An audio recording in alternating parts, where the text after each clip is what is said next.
Hey, good morning. Hey, welcome to the Randy McDonough channel where I talk about all the cool music that belongs in your collection and the cold beer that belongs in your,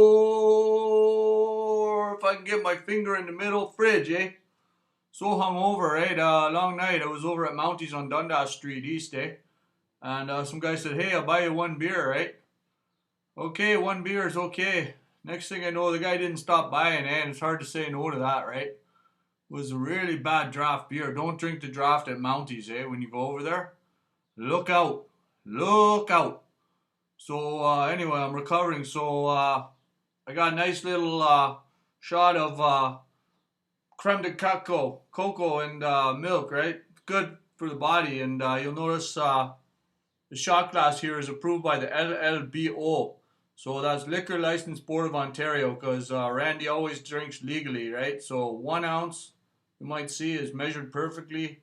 1/4 ounce, 1/2 ounce. So I got 1/2 ounce, shot and a half, eh? So approved by the LLBO, that means Kathleen Wynne is behind it. That's our premier, right?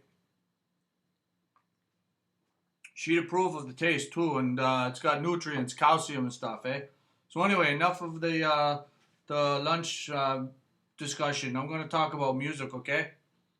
So what I've got in my hand right here is possibly the most controversial record LP in the history of rock and roll, maybe the history of the world, going back 2,000 years. Nobody ever had an album this controversial, I don't think, eh?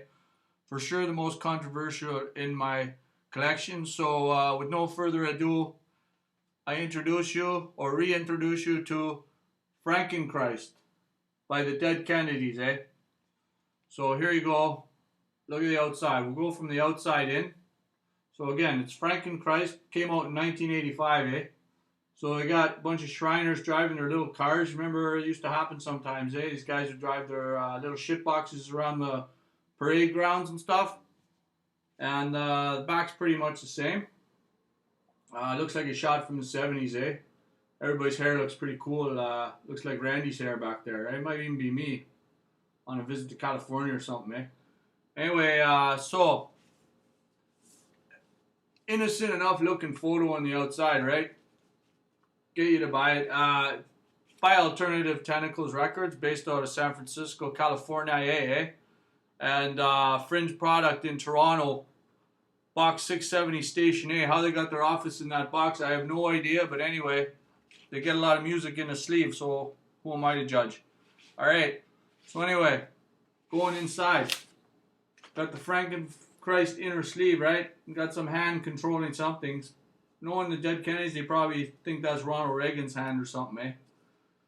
So it's got the lineup: Jello Biafra, Klaus Fluoride, D.H. Peligro, East Bay Ray. Lots of thanks to everybody. Maybe you're on there, eh? So anyway, on the other side are all the lyrics. So, okay, everything's cool until then. The lyrics, you know, they're pretty social and wholesome. But if you dug a little deeper into the album, what was in there was a poster, eh? And okay, no problem with that. It looks white, right? Pure, but no. Open the poster and look what happens. Woo! Look at that. Ominous and scary, eh? What are those things all over there? Well, anyway, the artwork's called Penis Landscape, and it was by H.R. Geiger from 1973, eh? It was a Swiss artist, so, you know, you don't think of the Swiss doing, you know, anything like that. Usually it's watches like Rolex, Patek Philippe, Timex, stuff like that, right? All Swiss. But this time, no.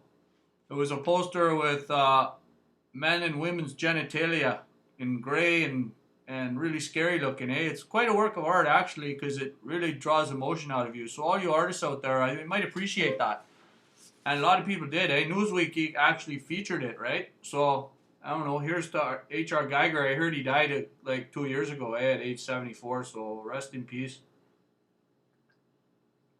Ah, I'll be resting in peace a little better after that, eh? My hangover's so wicked. But, oh. Anyway, so the controversy erupted with this poster, right?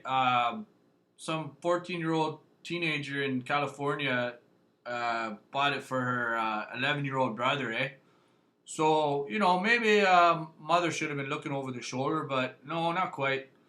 But so anyway, the mother went and complained to the authorities, and you know what? They ended up arresting Jello Biafra, the leader of Dead Kennedys, and the general manager of Alternative Tentacles Records was arrested too, right? And they're facing 1 year in jail and a $2,000 fine. And $2,000 is a lot of money today. It's more money than I got in my bank. I'll tell you that, especially after losing my job in the plant, right? Moved down to Mexico, but that's another story. So yeah, that's what happened, right? But they got let off. They were what do you call it? Acquitted, right? So we got off and all cool. But stirred up huge controversy. It was the first record in history that ever happened in 2,000 years. Seriously, no other record ever, even in the Egyptian times, right? So I know they had a form of records back then, right? But nothing is controversial. Although, King Tut, I'm not sure when that song came out. I know it was redone by Steve Martin in like 1979, right? But the original was by some Egyptian guy way back, and it was all on Sanskrit, so they found it in a beach, right? But anyway, I don't want to get too into my Egyptian history because that's what this video is about, right? So anyway, Frankenchrist, I'll show you again. You might remember the movie Alien, because it kind of looks like the background in the movie, Fill the screen. Like the sort of same color and everything, because our H.R. Geiger won Academy Award for that, right? And you'll notice the stars and stripes integrated in there, and that's controversial to do that in the United States, right? They don't take kindly to people messing with their flag, and that's understandable. I get it. So anyway, music-wise, songs are written by Biafra and music's by Dead Kennedys. How it usually went, But East Bay Ray and Klaus Flora had contributed to the songs, and D.H. Pelegro. I think they all had parts in this, So they put it together. The album's pretty good, right?